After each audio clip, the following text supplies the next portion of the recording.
Hi everybody, Nick Espinosa, your chief security fanatic here.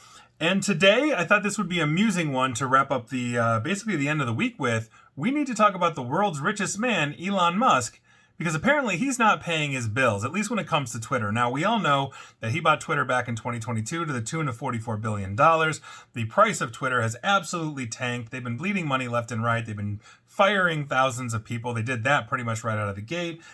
Bleeding cash, shutting down infrastructure, all this kind of stuff. You know, they're trying to kind of stem the tide and then turn it around, not to mention, I don't know, it just is not the same anymore in terms of balance of content, all that kind of stuff. I don't care what you think. That's just simply what it is. So with that, let's talk about this, because this is actually, I think, an amusing one, but an important lesson in good corporate ethics, because this is, like I said, quasi-amusing, but important. And so with that, we're going to turn to the register. And here's what's going on, because Taiwanese contract manufacturer WeWin has now added 2 more counts to its ongoing complaint against Elon Musk's social network, X, formerly known as Twitter, alleging that they haven't paid for hardware that they've been contracted to buy. Now, let's go through the backdrop of this, because this actually started before Twitter, but Twitter actually is essentially what exploded this situation. Now, WeWin filed a complaint against X in August. Now, they stated that in 2014, 10 years ago, they contracted with Twitter, then owned by Jack Dorsey, to provide, quote, unique custom-designed IT infrastructure products, including rack solutions. Now, the products that WeWin built for Twitter were used in Twitter's data centers, and apparently they were a bit funky. And I quote, "The components used to build the products are largely unique to the products, resulting in long lead times for ordering such component parts from suppliers." That is according to the complaint. WeWin therefore required the pre-Musk Twitter to give, quote, written approval for WeWin to purchase the necessary components to manufacture the custom products and expressly assume liability for the procurement costs, end quote. Now, this agreement was essentially in place, and then in 2022, as I mentioned, Elon Musk took over Twitter and then renamed it X, or X Corp. Now, at that time, WeWin alleges, and I quote, "X Corp, under new leadership, began to default on its payment obligations for products ordered and failed to respond to WeWin's inquiries regarding overdue payments," end quote.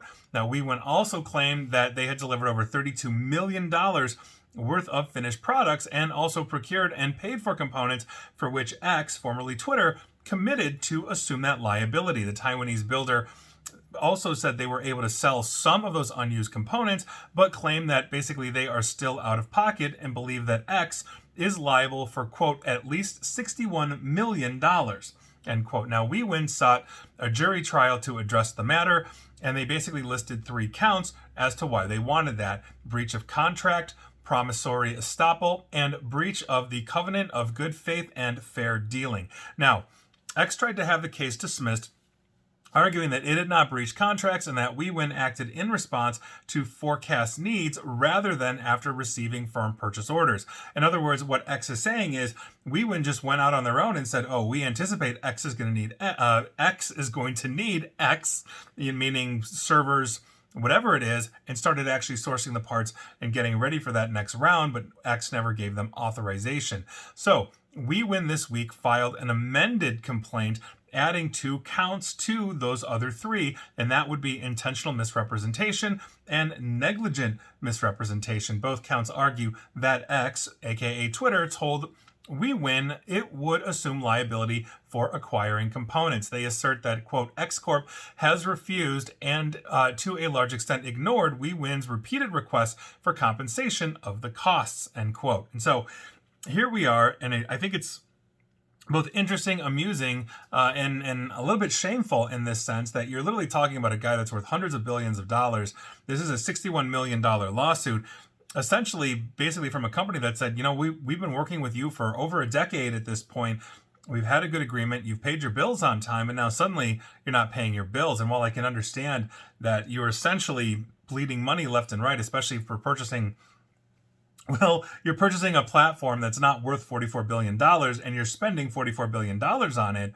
You're going to want to save costs, but you don't do that by stiffing your suppliers. You get a bad reputation. Other suppliers don't want to work with you. It's a huge thing. And good corporate governance, good corporate ethic simply states you pay your bills. If you're contractually obligated and you bought the company, you're assuming the liabilities unless otherwise stated in the acquisition. As somebody that has basically sold two companies at this point, in his life, this is one of those things that you have to basically take good care of to make sure that the purchasing company is completely on board and understands all assets and liabilities for the organization. And they simply apparently either didn't do it or simply chose to ignore it. That's not good form at all. And I don't care who you are, in whatever business you're in, you should not be stiffing your contractors because, well, that's just not cool. So there you go. I will leave it to you for this. We'll see what happens. The court still has to adjudicate, but given everything that's seen, it seems like WeWin is probably going to win. We'll see. Could be wrong. And please like, share, follow me here on Facebook and Twitter, aka X. And also please feel free to subscribe to me at YouTube as well. And as always, stay safe, stay online, and please attempt to stay private. Thanks, everybody.